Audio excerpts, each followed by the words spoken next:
What's up? Hey, today I am finally sharing my positive birth story, which is so exciting because when I was pregnant, these were some of my favorite videos to watch. I found them so helpful. I mean, on the emotional side of the pregnancy journey, but also so encouraging, so interesting. I loved learning about different women's journeys to meeting their babies. So I'm very excited to share my story, get into all the juicy details about what I was expecting, what went according to plan, what maybe did not quite go according to plan, what I might do differently, what I struggled with, as well as one very, very big detail that I intentionally did not share anywhere online about how and where I was planning to have my first baby. Before we get started, I want to let you know that to celebrate the arrival of little lady, we are doing a celebration sale on all Team Plans products. So this includes all digital guides, all team bands, all team merch, the Team Plans app, where you can work out with me in real time. We recently rolled out some big updates to the app, so you can now search by workout difficulty, focus area, impact, and intensity level,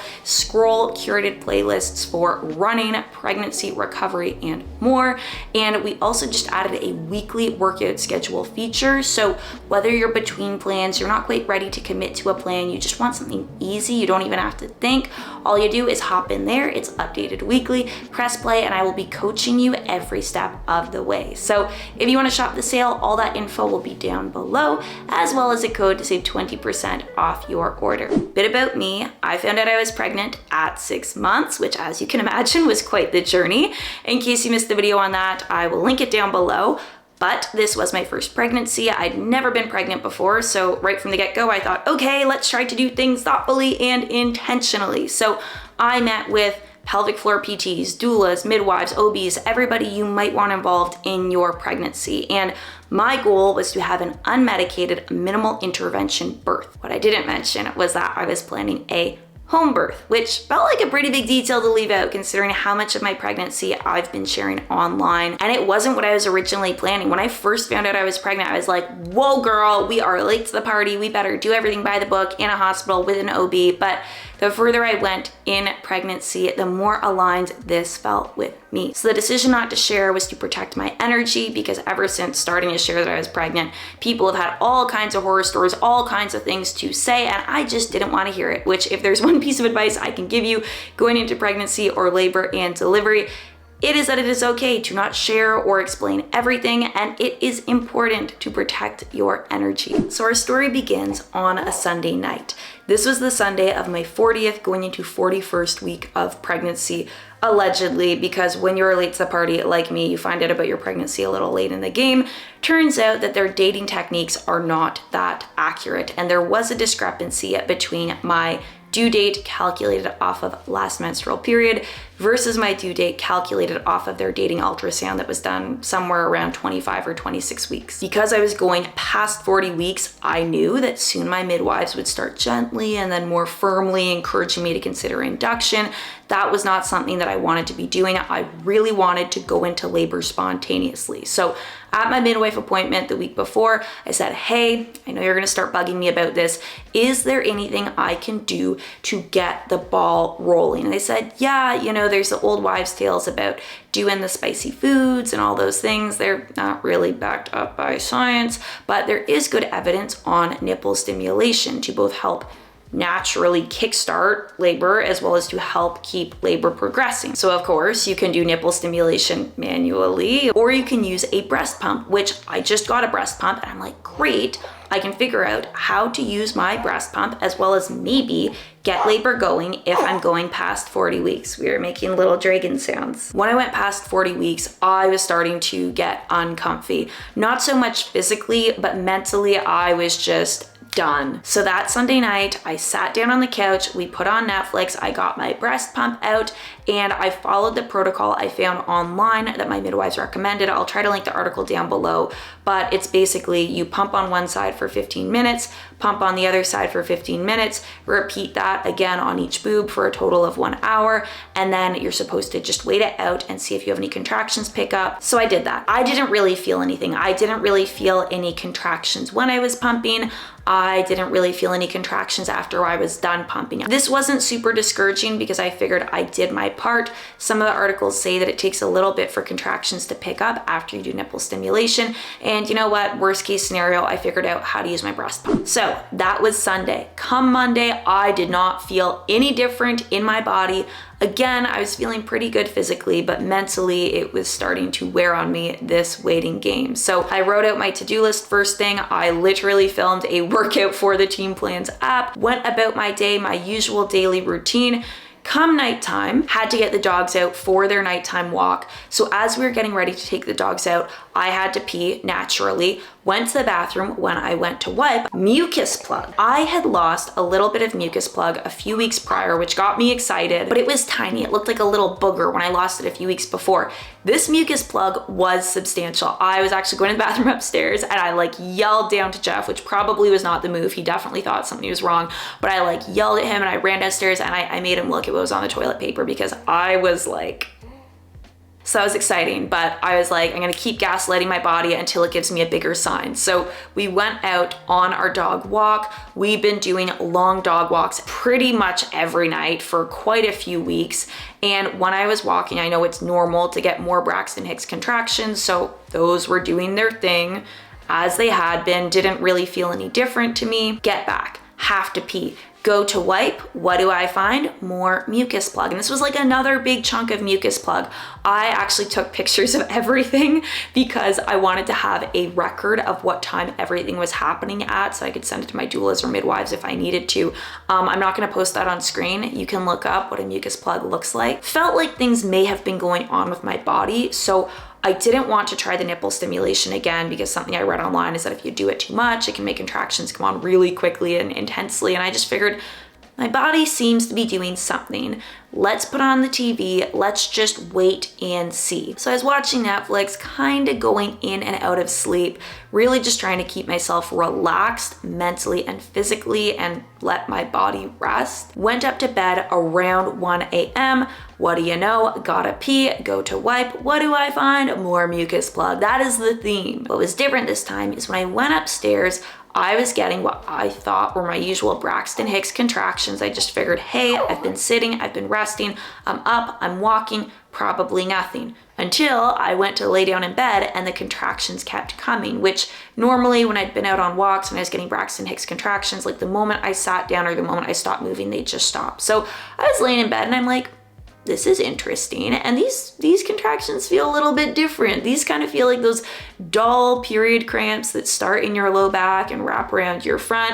And I mean, as much as I was continuing to try and gaslight my body and not really get excited, I knew that when contractions were starting around your back, because my Braxton Hicks were always very much so on my front side, that meant that something more significant was happening. So I was getting a little giddy. I had a burst of energy and I decided that we needed to organize things. So I said, Jeff, now 1 a.m. is the time. Let's move in the desk. The midwife said they need a desk to have a work surface for when we did the home birth. Let's bring in our birth boxes. Let's bring in our supplies. Let's empty the garbages. We need to do all of this right now, just in case. By the time I was done being busy, I really hoped that was gonna burn off some energy. It didn't, but again, I had to pee. And when I went to wipe, yes, of course, you guessed it, there was more mucus plug. And these, like each time I was seeing this mucus plug, these were big chunks. Maybe this is gross, but when you spend so many weeks waiting for a sign that your baby is coming, it's really, really exciting. 2 a.m., I still had these, I don't know if I'd even fully call them contractions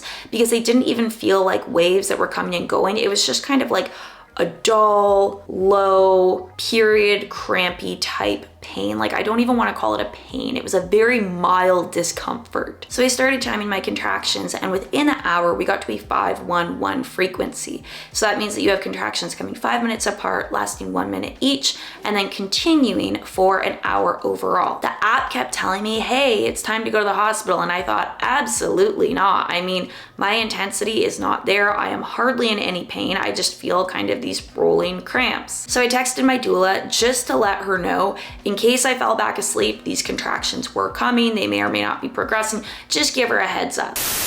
I wanted Jeff to be well rested, so I said, you go back to sleep, I'm gonna stay beside the bed, breathing, swaying, doing my thing, don't worry about me. So he went back to bed. I kept timing my contractions and unfortunately, they started to get further apart, which I'd say this was the first real mental hurdle for me, not because I was in a ton of pain by any means, but because I felt like my body was failing me, or I was failing my body because I could not sleep. Like that excited, that giddy energy had started wearing off, and I was definitely feeling tired, which I knew was not a good thing when we were this early in the flow of things.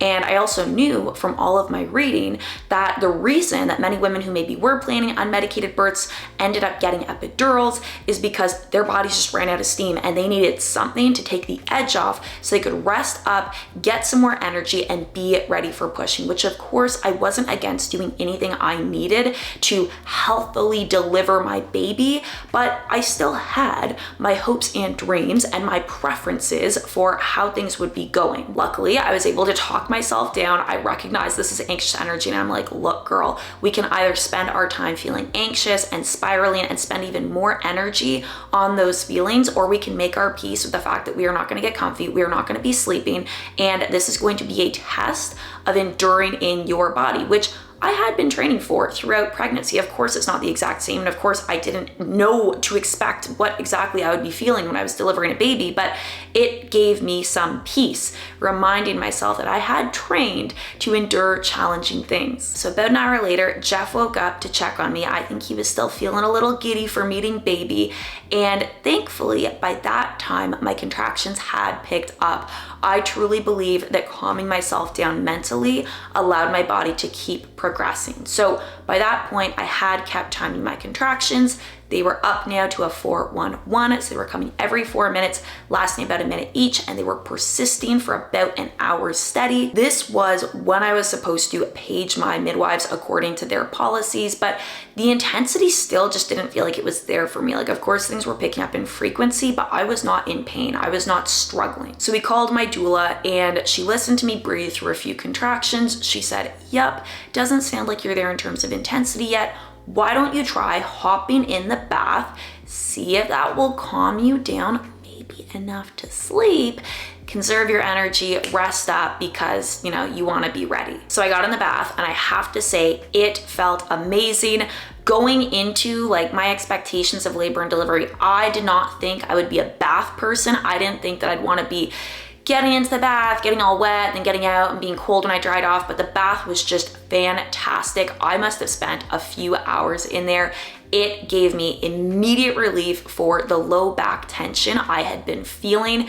It was so good, even better than the low back heating pad I had. Just like big fan of the bath. While I was in there, my contractions did not slow down. They didn't really calm down. They kept coming pretty steadily, but I was able to kind of half sleep by leaning into the side of the tub. I had a little snack while I was in there, one of my fruit bars, as I thought this would digest easily for me. Got out of the bath around 6 a.m. When I got out, I went to the bathroom because why not? And when I went to wipe, I did notice something that looked a little different. I had a tiny bit of bloody show. It wasn't big, but it kind of looked like that end of period blood. So I messaged my doula to give her an update on how the bath went, to let her know that I think I was seeing a little bit of bloody show. So she said, you know what, I'm gonna get ready. I'm gonna head on over within the next hour to check on you, see how you're doing, just see how we're feeling about everything.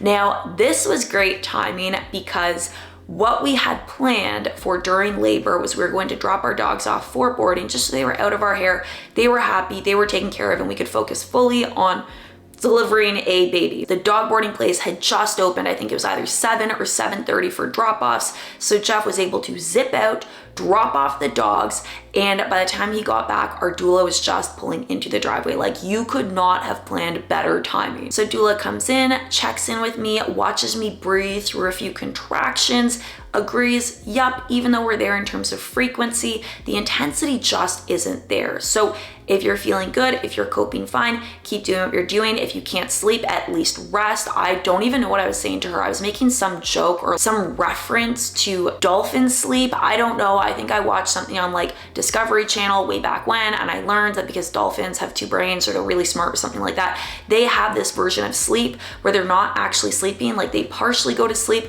but they maintain a baseline level of function in their brain in case there's a threat or a predator or a danger or something and they have to escape quickly. So I told my doula, I'm doing dolphin sleep. I'm not fully asleep, but I'm as low energy as I can be. Doula asked me if I wanted her to stay. I said, no, I'm coping well. Do your thing. I'll text you if anything changes. Now, for reference, because this is important, when the midwives were writing up their paperwork after I delivered baby, this was when they said active labor started. I spent the next hour and a half kind of rolling around on the ground. We'd made this little blanket nest bed thing on the ground because I don't know why, I just wasn't vibing with the bed. So we put that on the ground and I could not get comfy. I couldn't sleep. My low back was really bothering me. So I was kind of trying to stretch, focus on my breathing, go through my labor positions to see if anything would give me relief. At this point, it still felt like period cramps, but like extra heavy period cramps. If you've ever had those period cramps so bad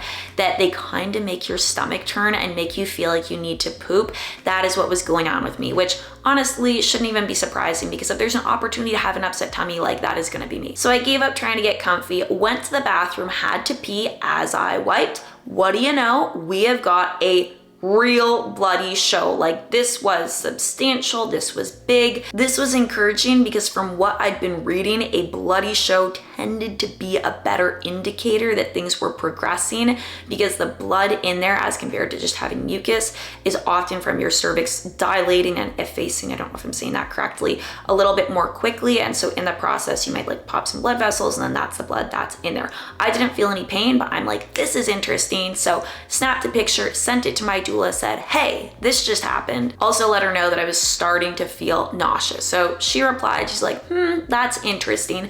Let me know if that happens again. Half hour later, go to the bathroom again, go to wipe, more bloody show. So snap the picture, send it to my doula. At this point, she is convinced that something is happening. We are really progressing. So she asked me, how's baby's movement? How are you feeling? And to be honest, I didn't really know, which was weird for me because baby had been really active in the final few weeks of pregnancy, usually kicking me in the ribs. She'd been head down, so I didn't always feel like a lot of hand movement, but the foot kicks to the ribs, like she was doing her thing. And I wasn't feeling those right now. I wasn't necessarily worried, but I told my doula, between the combination of maybe her descending, of me having an upset stomach, as well as the contractions that are now regularly coming, I don't really know what I'm feeling. My doula was great. She was super calm. She's like, okay, I'm gonna head back over to check on you, just see how we're doing. When she got over, she explained she was a little bit concerned, not super worried, but a little bit concerned because of the amount of blood that had come out with the bloody show and because of how quickly this was happening. She said it might be a good time just to page the midwives, have them come over, check on baby's heart rate. If it's nothing, they can head out and come back later. So doula's back. We paged the midwife. Now, apparently the week that I had baby was a very busy week for deliveries because when we called, they told us that nobody from my primary care team could come over right then. They were all at other deliveries, but they could send another midwife from a different team to come and check in on me. At this point, my contractions were definitely gaining in intensity. I was no longer talking through them. I was having to pause and just focus on my breathing and, kind of going with the flow of the feeling. In terms of pain, I still wouldn't say that these were super painful. It was more uncomfortable. With each contraction, my low back was getting really, really tight. Not quite like a sharp spasm, but like a dull, achy feeling that built in intensity and then backed off as the contraction backed off. An okay analogy might be if you've ever done treadmill sprints or true high intensity interval training, like after an interval, yeah, you're kind of hurting. You've got that dull, achy feeling in your muscles and you're not ready to jump right into a conversation. Like you need a sec before you're ready to go again. So midwife gets there. Again, I'd never met this midwife as she wasn't part of my primary care team, but she was great, super friendly, good energy. She comes in. I'd been doing most of my laboring in the bathroom because I had an upset stomach, but no worries. She gets out the Doppler. She checks baby's heart rate. We're right in the 130s, 140s range. Baby is coping with labor great. Midwife asked if I wanted a cervical check. Keep in mind, I hadn't had any cervical checks at any of my pre-baby appointments, as based on my research, I found they just don't really tell you that much until you're in active labor. And considering that my birth plan or birth preference was to have a minimal intervention delivery. What am I saying? I didn't just mean minimal intervention in terms of medication, but literally any intervention, any communication, anything that the midwives could be doing as I was trying to focus on laboring and delivering this baby. So that included cervical checks. And I told myself going in, I'm not against cervical checks, but I only want to do them if I feel 100% comfortable with it in the moment, and if I'm confident that I can keep a neutral mindset regardless of the number she tells me. In that moment though, I was feeling good. I was still coping really well with the pain, with the contractions, and I was genuinely curious. So I said, yep, let's do a cervical check. I also want to have that as part of my birth experience, just to see what it feels like. So out of the bathroom, onto the bed, she does her little cervical check. I am 6 centimeters dilated. I told myself I was going to keep a neutral mindset, but I would be lying if I said this wasn't encouraging. I was trying to stay calm, but yeah, I was excited because I was coping really well with labor up until this point, and I knew if I was already 6 centimeters, I only had a few more centimeters to go till I was done, until I would be pushing. This midwife had not planned on staying, as she was not part of my primary care team, but considering I was already 6 centimeters dilated, contractions were coming regularly, and they were somewhere in terms of intensity, she decided, I'm gonna unpack my things, we're gonna set up camp, because soon enough, we're probably gonna be delivering a baby. The next few hours were a bit of a blur, not because of the pain, but this is actually something I've heard a lot of women talk about when they talk about labor, and that is that time bends. It doesn't necessarily go by faster or slower, it just all kind of blurs together. And I don't know if that's because you're tired, if it's because of the monotony of like the rolling contractions, if there's brain chemicals doing funny things, I don't know, but the time was bending together for me. So during that time, I was doing a bit of a circuit of the bathroom. What was feeling good was standing kind of half bent over the counter. I spent a lot of time in the bathtub. I can't tell you how many times I got in and out of the tub. I loved it in there. And then I'd inevitably end back up in the toilet because my stomach was upset. Around 12 p.m., there was a distinct shift in my energy.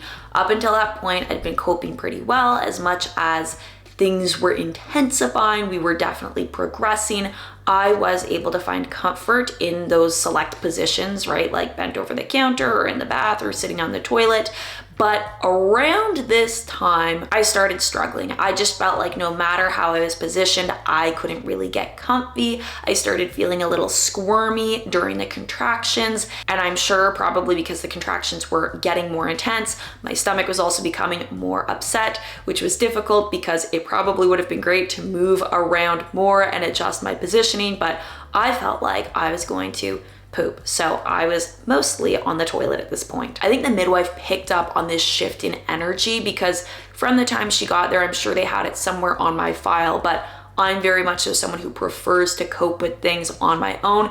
If I'm doing fine, leave me alone. I'll let you know when I need you. But I think she picked up on the fact that things were shifting, things were progressing differently. So she came in, again, great. She's like, hey, would you mind if we do a little baby heart rate check, just see how we're doing? I'm like, yep, go for it, because things are definitely picking up for me. Of course, I want to make sure that baby is still coping. So we checked the heart rate, still in the 130s, 140s, great. At that time, she also offered to do another cervical check. I don't know if I should have said yes to this one. I was feeling a little fragile, a little weak mentally, because I was starting to get squirmy. I was starting to struggle a little bit more with the pain, and I wanted reassurance that it was almost time to start pushing. So I said, yeah, let's do a cervical check. I can get off the toilet. I can hold it in between contractions so we can get this check done. Get on the bed, do our check, and I'm 8 centimeters dilated, which, look, I know is not a bad number, is a great number, but not if you were hoping to soon start pushing. So when I heard 8 centimeters, I definitely felt like my stomach sank, my heart sank. This was discouraging for me. I don't even know if I said anything. I think I just walked back to the bathroom and sat on the toilet. And once I got back on the toilet, time was bending again. Of course, the contractions were more intense. I was feeling more squirmy. If my breathing was down here through the earlier contractions, I felt it coming up into my chest. Like, that's what I kind of mean by getting squirmy. I could feel my body involuntarily tense tensing up a little bit, and I had to work that much harder to stay connected with my breathing and consciously allow myself to relax between contractions. So time goes by, I'm really grateful if you watched my video of what I was doing to prep for an unmedicated labor. Really grateful that I specifically had those spiky acupressure balls. I was gripping onto those the entire time I was on the toilet. I was rolling it on my thigh. I was just using it for a different sensation to distract me from what I was feeling during the contraction. So very happy I had those, but time went by, still pooping. You know, you'd think my body didn't have anything left to give. It always has something left to give. I am somebody who prefers to internalize when I'm going through something challenging. So I don't like people like cheering me on. I'm not like somebody who needs constant kind of words of affirmation or whatever it's called. I know there's different things that people prefer during labor. That was not me. I just wanted to be quietly turned inward, connecting with myself, connecting with my body. But I will say during this time, I really leaned on Jeff and my doula. Jeff's physical presence was calming, and my doula was also great because she matched that calm energy. She really picked up on the energy in the room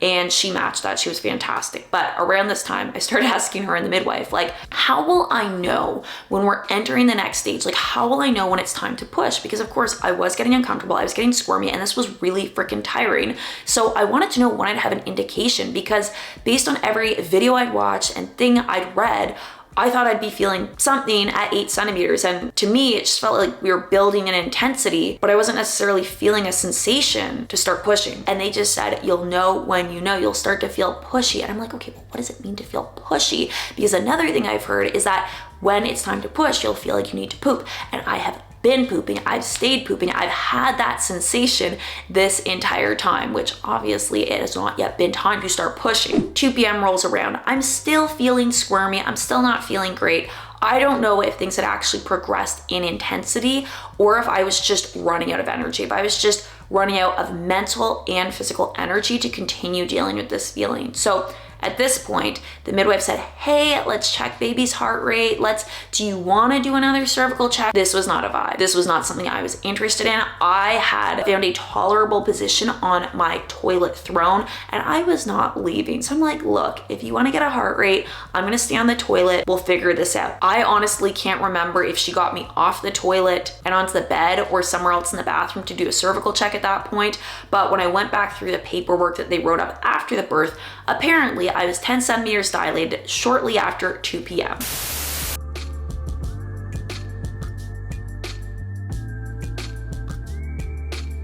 So after we did all that, I remember the midwife and my doula started to say, hey Abby, now's probably a good time to get off the toilet. And I said, no, I don't want to get off the toilet. They're like, well, but you could be so comfortable in the bed. We've made the bed all up. We've got the sheets and everything. I said, no, I have to poop. I'm staying on the toilet. Their gentle suggestions began to become more firm, and I still wasn't really listening to them. You know, I was confident in my ability to assess what was going on with my body, but I did take it seriously when Jeff was like, Abby, you're going to have a toilet baby. It is time to get off of the toilet.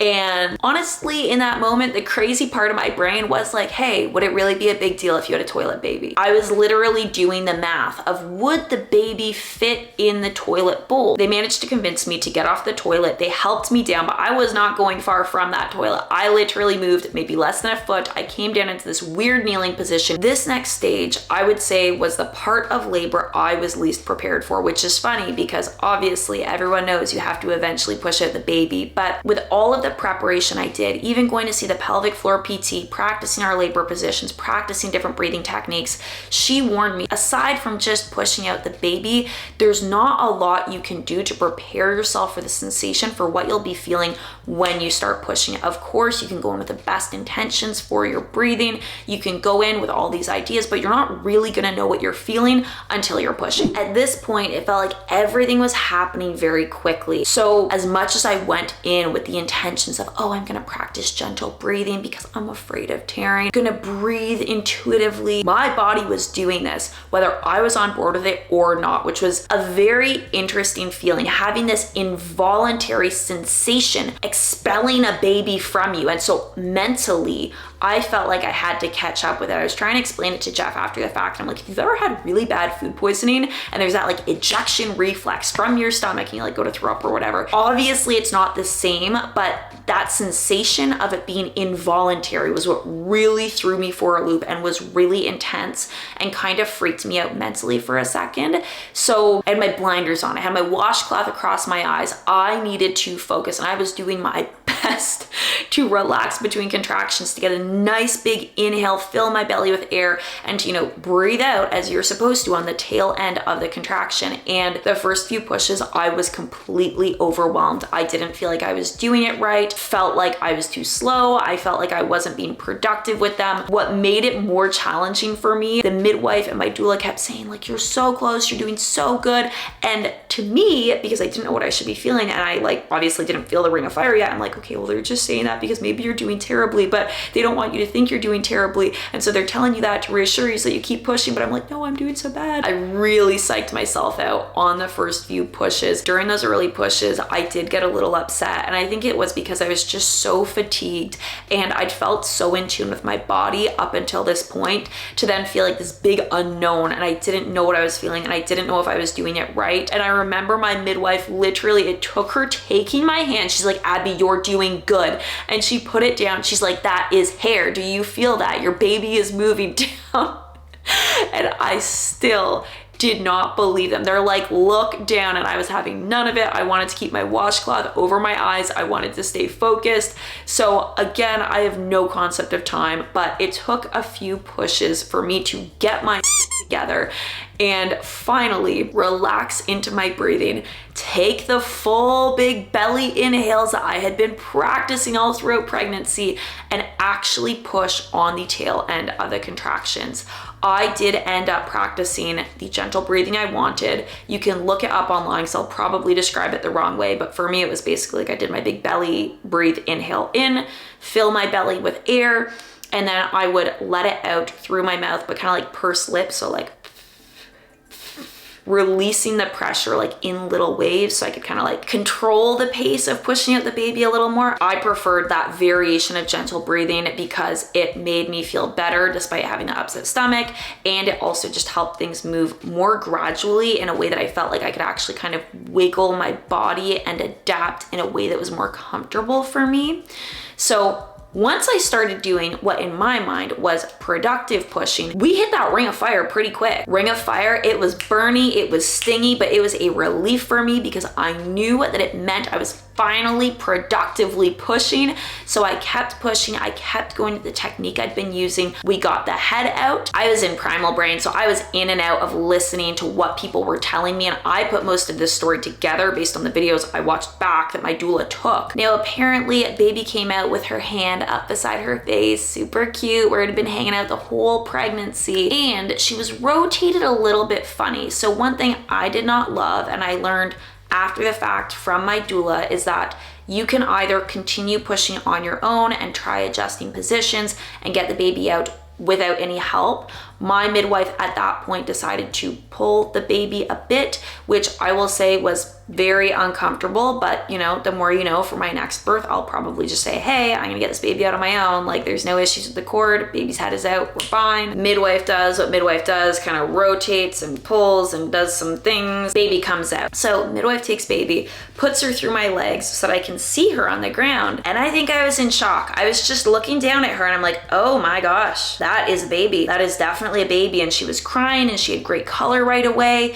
You know, there was a lot of blood, which didn't really spook me, but I think I was still just processing the fact that I literally just had a baby. As much as I knew there was eventually gonna be a baby resulting from this pregnancy, like, here it was in front of me. They helped me up. We walked over to the bed. Luckily, it wasn't that far between the bathroom and the bedroom, so we just had this whole setup of like PVC shower curtains and towels and sheets and things we could either throw out or wash so I wasn't getting blood everywhere. Laid me down in bed, got to do my skin to skin right away, got to do our delayed cord clamping, got her to latch, I wanna say within 5 minutes of being born. It was just crazy. Those first few minutes after having the baby, I mean, if time was a blur during labor, it was just so surreal to have this little human being in my arms that had come from inside of me. Once I got settled into bed, the midwives had to do their initial assessments on me as well as baby, as well as write up all of their paperwork. So what was great was that while I was bonding with baby, getting my skin to skin, doing our waiting for our delayed cord clamping, they were able to assess the damage downstairs for me. They did determine that I had some tearing, but I didn't have any perineal tearing. So I guess when you don't have perineal tearing, they don't even give it a first degree, second degree, third degree, or I guess fourth degree, I think is the highest. I had very superficial tearing from my little friend coming out with her hand up by her face, and she had very sharp little nails. So technically, I think it would be considered labial tearing. I did require 5 stitches total, which scared me initially, but the midwives had all the supplies they needed to get me stitched up. They had numbing cream, they had numbing injections, they had everything that they needed. My doula was great. She kept me distracted with baby. She kept talking to me. She just kept me focused up here while they did what they needed to do down there. We got the placenta out, no excessive bleeding. My doula, again, absolute angel, was like, hey, would you like to have a shower? I think you should have a shower because you're probably not gonna feel like doing it later today. Helped me into the shower, helped me put on my freaking shower cap, helped me make sure that I was feeling good and I was getting clean after having the baby. And then she brought me back to bed, tucked me in just like a dream. While I was in the shower, Jeff was able to watch over them while they were doing their initial assessments with baby. And then we just kind of chilled in bed while the midwives were finishing up their paperwork. Our doula was, I feel like I've said our doula was an angel so many times, but she was doing laundry, she was cleaning up, she was just quietly getting all these things done to help us with the cleanup of birth and to make sure that we had less things to do so we could just soak up this special time with our baby. I feel like there's so much more I can share with this story, so many more details and little feelings and sensations, but this feels like a logical stopping point for me. I know I have talked and talked and talked in this video. I think it's just because I'm so excited. Of course, it was an intense experience, but within a few hours of having baby and just looking at her and reflecting on how I was feeling, I was like, yeah, I could do that again. Not tomorrow, but I can definitely do that again. Yeah, so I think what I'm gonna do is we'll do a follow-up video to this. I'll put a question box on my Instagram stories so that you can ask questions. We'll do a little TMI talk about